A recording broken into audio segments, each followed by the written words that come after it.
Welcome into the video, welcome into the channel. Hope everybody's doing well out there. And in today's video, I'm going to be bringing you another one here with the beautiful 77-inch LG G4. And for today's video topic, it's going to be around software updates because rumor has it, LG may be pushing out a new software update for the G4 part of the lineup. Now, let's go in here and double check just to be sure, because when I fired up the display today, it did not just automatically prompt me. So let's go ahead and manually go in and look. Press and hold that settings button, head on over to support, software update, and there it is. An important software update is available. The new software version number is going to be 23.20.44. Now, at first glance here, the fact that this firmware version number is so close to this one doesn't give me a lot of hope that they're going to be introducing some new features, anything fun, stuff like that. So let's just find out what comes with the update. So as I usually do in these videos, I'm going to go ahead and click download and install. I will pop back in on this video if I encounter any problems, and if you don't think that there are problems installing updates on these displays these days, well, you're probably mistaken. I have videos here on the channel where sometimes when I go to install an update, the TV won't turn back on, you know, stuff like that. So anyway, I'm gonna go ahead and install. I'll let you know on the other side if there's no problems. I'll let you know how long the install took, and then we'll dive into what comes with software update 23.20.44. Now, before I kick off the installation of this update, I have one singular hope for this update, even if it comes with no fun new features. And the one hope from me is that this fixes a pretty annoying problem that I've been experiencing here on my G4 here for quite a while, and that's audio dropouts. Leave me some comments below if you're seeing audio dropouts on your G4. My hope is that this software update takes care of a couple of bugs in the audio stuff there, but without further ado, let's go ahead and get the update installed, and I'll come back on the other side and we'll talk about what it actually came with.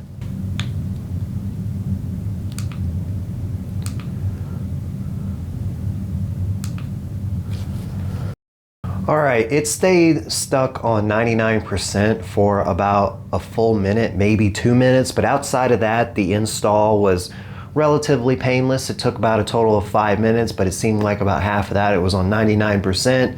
I did start to wonder, is it stuck here? Is it gonna finish? But anyway, I'm gonna go ahead and get the display restarted so that it officially installs, and then I'll come back and talk about what actually comes with 23.20.42. All right, get the WebOS splash screen. That's normal after a new software update is installed. And we are back. Update is installed, and we get a little Snoopy action here just to make it different on the other side. But let's go ahead and press and hold the settings button, make sure everything looks good on the new software version number. We'll head on into support, software update, and there we go, 23.20.44. We're good to go from that standpoint. Let's back out, and first thing I want to notice here is, or first thing I want to talk about is the mouse pointer, this magic wand, whatever they call it. One thing that I was having problems with on my G4 for the first few weeks of ownership, I would say, was this was extremely laggy, okay? To the point where it would sometimes get stuck in the corners of the screen. Right now, this feels great.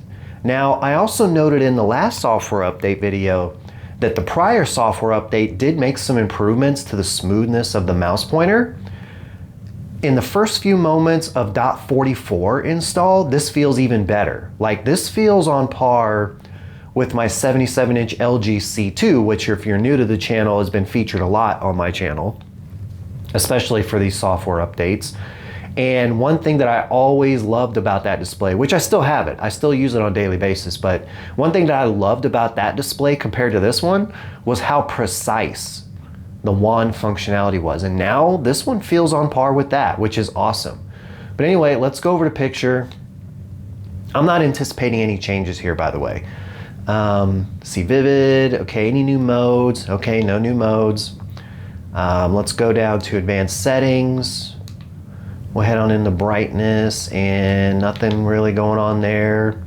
Color, nothing there really.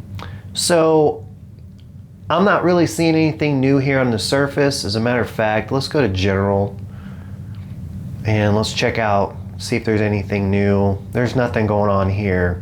So, I'm sorry guys, I can't do it with the Snoopy. Let's go back to this. This is better. On the surface, I'm not seeing anything new. One thing that's interesting to me is that because I can't identify readily any new features or anything like that that's been added on the new software update, my next move would be to check LG's website to see if there's anything new, like, okay, what am I missing? What's kind of below the surface that I don't know about? This software update is not even on the LG website. And I find that very interesting because does that mean that they pushed this out before they were ready? I mean, generally, if you're a follower of the channel, you know that I generally install software updates on my displays like day one, as soon as they're available. Why? Because I want to install them and see if I can discover any problems with them so that I can put out a video showing you, hey, don't install this update because it's going to break this feature. It's going to do something bad with your display. Stay away from it. That's why I do these videos. So I'm kind of the test mule, so to speak, in that area. But the fact that this is not even on the website is interesting to me. It makes me wonder if this is actually going to be, it makes me wonder if this is something that's not meant to be pushed out yet, and we might see some sort of retraction and or a different software version number be published on the website. But I wish I had more information as to what specifically came with it. On the good news is my wand functionality here feels amazing, so that gives me hope that whatever sort of performance stability updates they did on the back end is kind of correcting some things, because this feels awesome. The one thing that I was hoping they would fix in this update is the audio dropouts. I have not had a chance to test that. You better believe today I will be testing that out, and if I still continue to have audio dropouts, I'm going to bring you a short video letting you know that. So that's going to wrap up the video. If you did enjoy it, you found it entertaining, or you found it helpful at all, etc., be sure to hit the like button so more people can see this video. And if you're new to the channel, be sure to click subscribe and turn on the bell notifications so you can stay up to date with tech electronics like this, with software updates. But with all that being said, until the next one.